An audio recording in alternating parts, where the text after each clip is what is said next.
Brigitte Laliberté, directrice générale du Centre de prévention du suicide de Rouyn-Noranda. Moi, c'est Marie-Pierre Héroux, je suis travailleuse sociale. Constatez-vous une augmentation clinique des demandes d'aide en lien avec le stress, l'anxiété depuis les dernières semaines et derniers mois? Depuis que les mesures sanitaires ont arrêté, on voit une augmentation des demandes d'aide générales, autant pour les personnes endeuillées, les personnes suicidaires ou leur entourage.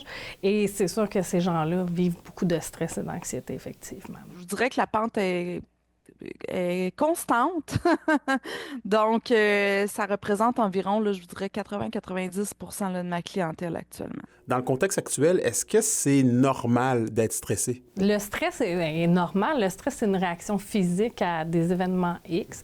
L'anxiété, c'est souvent quand on se projette puis qu'on ne sait pas où on s'en va.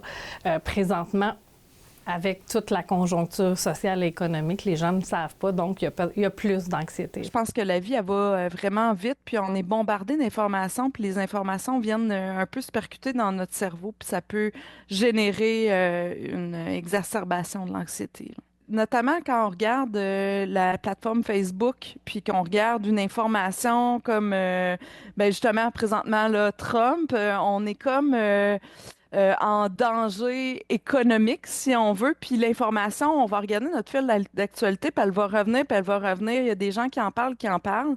Donc, ça vient s'imprégner dans notre cerveau, un peu comme si on pèse sur un bouton panique. Puis à force de peser sur le bouton panique, bien, il peut rester enclenché. On remarque une augmentation dans nos services d'enfants qui vivent de l'anxiété. Faut pas oublier comme parents, quand nous, on est anxieux, on est stressé, veut pas, on le transmet à nos enfants. Nos enfants sont des éponges. Fait qu'eux aussi, il faut leur apprendre à bien gérer ça.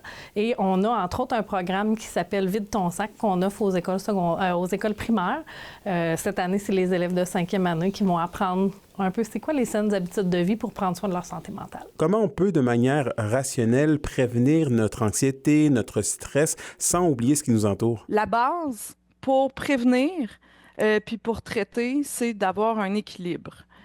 Puis ça va aussi dans toutes les sphères de vie là, qu'elles doivent être bien équilibrées. Avoir des saines habitudes de vie, autant sportives, alimentaires, etc., ça aide, mais aussi pour notre santé mentale. Il y a des gens que c'est de simplement prendre une marche, aller prendre un bain, avoir nos loisirs, mettre du temps, y consacrer du temps, voir des gens. Donc, c'est primordial là, d'investir dans ces choses-là. Parfois, ça suffit à bien gérer le stress et l'anxiété. Puis il y en a d'autres qu'il va en rester là, une anxiété résiduelle.